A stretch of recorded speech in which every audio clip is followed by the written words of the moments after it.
premsa, que tot seguit començarem.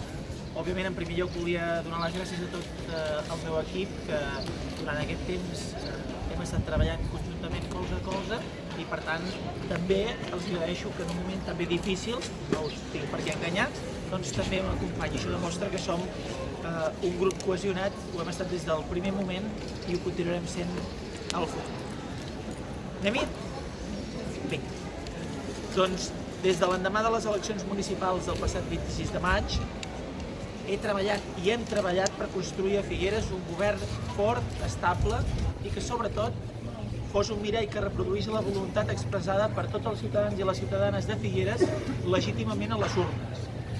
Aquest ha estat, des del primer moment, la meva intenció i la de tot el grup de Junts per Figueres, perquè estàvem i estem convençuts que aquest és el mandat que va sortir de la voluntat popular dels electors expressada el passat 26 de maig, que és al final a qui ens devem.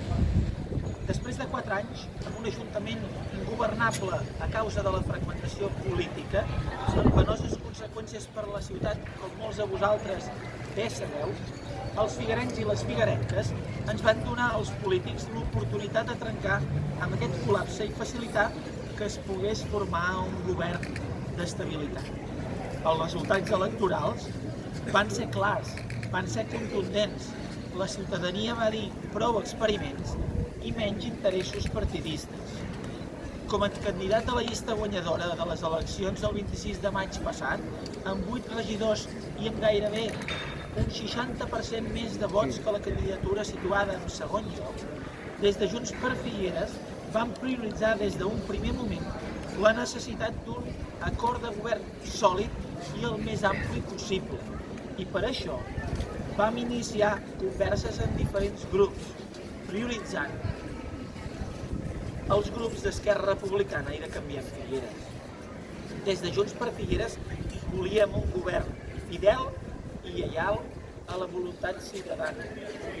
Malauradament, com heu pogut veure, l'acord no ha estat possible. Des de Junts per Figueres hem actuat amb generositat, mà estesa i voluntat de pacte. Però per arribar a acords cal que totes dues parts en tinguin ganes. I aquest, com heu pogut veure, no ha estat el cas. Aquí no hi ha hagut desacords insalvables. Cap dels grups ens ha presentat ni un sol paper, ni un trist paper, ni un sol document amb les seves demandes. Ni un. Això no ha estat possible a causa, com diem en termes esportius, ho sabeu, que jo he estat futbolista, a causa de la incompareixença del rival. Segurament perquè des d'un primer moment les seves intencions ja eren unes altres, unes intencions molt diverses a les nostres. Dit d'una altra manera, no es tractava tant de governar, sinó d'impedir que ho fessin uns altres, el preu i el cost polític que sigui, que fos. Avui s'ha escenificat el pacte dels perdedors. La ciutat tindrà a partir de demà un govern quadripartit dels que han estat els grans derrotats en els comicis del passat 26 de maig. Una traïció en tota regla a la ciutadania. Un pacte que no només dinamita la voluntat popular dels figuerencs i les figuerenques expressades a les urnes, sinó que també torpedina, i tots aquí presents ho sabem, els interessos generals del país en aquests moments tan difícils i tan complexes per tots plegats. Un acord que gosen anomenar republicà, però que només està pensat per la república independent de casa seva, la república de les cadires. Un quadripartit amb la paradoxa que, per exemple, la força política que va ser la gran derrotada el passat 26 de maig, enfonsant-se des de 4 fins a un sol regidor, paradoxalment estarà al govern. El càstig electoral de la ciutadania es converteix en un premi als despatxos. O una altra paradoxa, els mateixos que Girona, i em refereixo a Esquerra Republicana, admeten que per principis no poden pactar amb cap grup dels 150. A Figueres, com Groucho Marx, els principis són uns altres. Aquesta és la realitat. Per treure una mica de ferro, com diu un bon amic meu, quan Déu repartia els principis i l'ètica, alguns estaven al bar prenent-se una canya i quan van arribar ja no en quedaven. No poso en dubte que el pacte dels perdedors sigui legítim, ans al contrari, però sí que qüestiono la seva ètica i la seva moralitat. La composició d'aquest futur govern no és la millor forma d'interpretar el resultat de les eleccions. No és la millor manera d'apropar la política a la ciutadania. No és la millor forma per aprendre dels errors d'aquests últims 4 anys. No és la millor forma de donar resposta a les necessitats de la ciutat. I no és la millor forma de generar confiança i credibilitat. No és el que esperava la ciutadania, que se sent enganyada. I llavors faré una reflexió en veu alta que m'agradaria que tots vosaltres tinguéssiu present.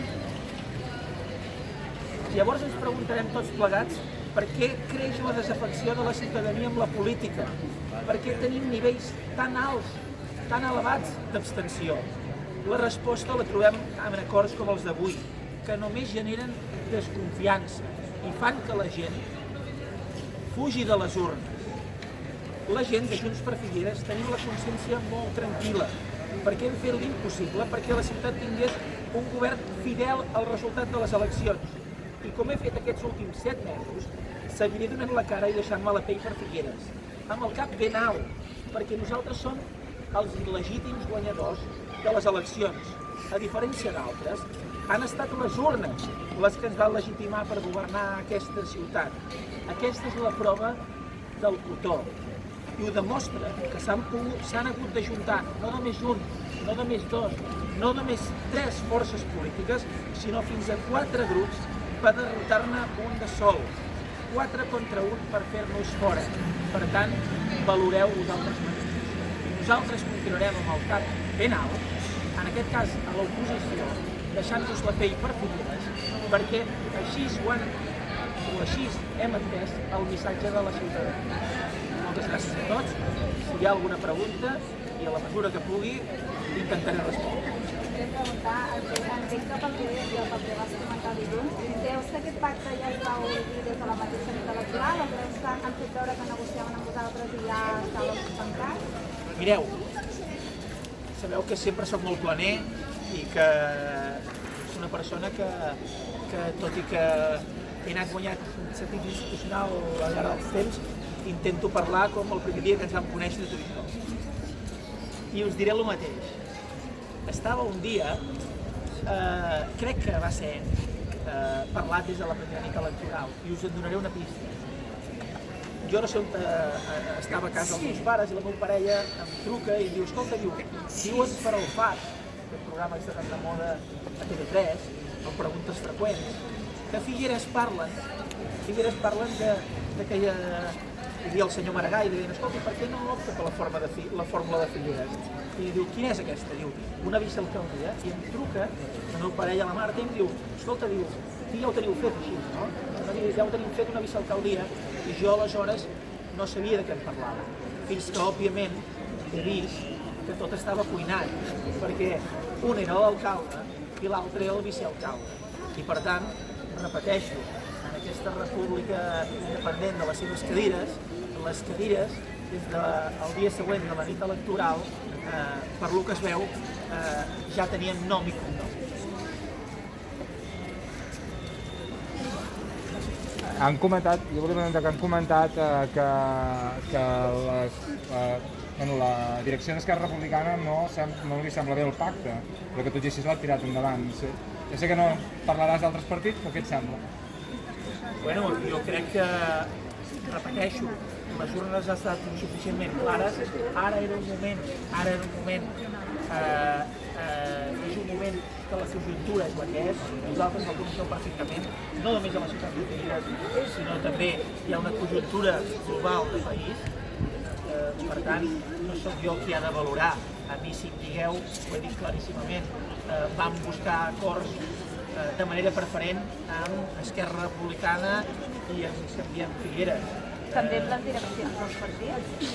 Sí, també les direccions dels partits, també les direccions del partit, però entenc que Esquerra Republicana ho ha dinamitat tot, us seré molt sincers. Òbviament, se fan estudis demoscòpics abans de les eleccions mateixes i més enllà dels possibles resultats electorals, més enllà de la valoració de líders polítics, també es pregunta a la gent també es pregunta a l'electorat quin seria el teu pacte ideal en el cas que, òbviament, no s'obtingui una majoria suficientment àmplia. Que aquí podríem pensar que s'ha obtingut una majoria suficientment àmplia amb 8 regidors, però en el cas subsidiari en què això no fos possible i els nostres electors, amb caràcter prioritari, van dir que el pacte havia de ser amb Esquerra Republicana i així nosaltres ho vam entendre i per tant, així nosaltres ho vam traslladar i em remeto a l'ordre cronològic en el qual nosaltres vam començar a entaular conversacions amb els altres grups. Ara bé, com dèiem, tu mateixa gent me deies, crec que tot el peix estava venut des de la nit després de les eleccions. De fet, quan jo i els 700 surrealistes parlava de treball en equip i després parlava que s'han de saber triar molt bé els companys de viatge i els socis de viatge, sabem que dintre d'aquest ajuntament hi ha gent molt trapella, que té molta experiència i que per tant això de fer de mal i fetes ja en té una llarga experiència. Dilluns comentaves que... Dilluns deies que el dissabte a la investidura tot podia passar, però que vosaltres mantindríeu converses fins a l'últim moment. Ha sigut així? Heu anat a buscar aquestes converses, aquest canvi d'opinió fins a l'última hora? Efectivament, hem anat a buscar el canvi d'última hora. Vosaltres vau ser presents, alguns de vosaltres vau ser presents a la inauguració de les noves dependències de promoció econòmica i algú m'ho va preguntar. Jo sempre he mantingut un perfil baix. Sabeu que la discreció davant de tot, els que em coneixeu sabeu que no soc gaire amic de fer moltes declaracions més enllà de fora micro, però sempre perfil baix, dilluns ja m'ho ensumava i us ho vaig dir, ho hem intentat salvar de totes les maneres, ningú ens ho podrà retreure, ningú ens ho podrà retreure perquè enteníem que el pacte de paradors, el pacte dels 4 partits, no era una bona opció per atendre. I més enllà de no ser una bona opció, que algú pot pensar que això és una apreciació subjectiva, el que nosaltres consideràvem era que aquest no era el sentit general dels figuerencs i les figuerenques. Per tant, nosaltres hem estat explorant fins al final la possibilitat d'entendre'ns preferentment amb aquests grups polítics que entenem, repeteixo, per la conjuntura de Figueres i també del país, crec que era el que ara tocava i que la ciutadania ens havia demanat i també els nostres electors. No hay más preguntas, señor. No hi ha més preguntes? Doncs nois, encantats i gràcies,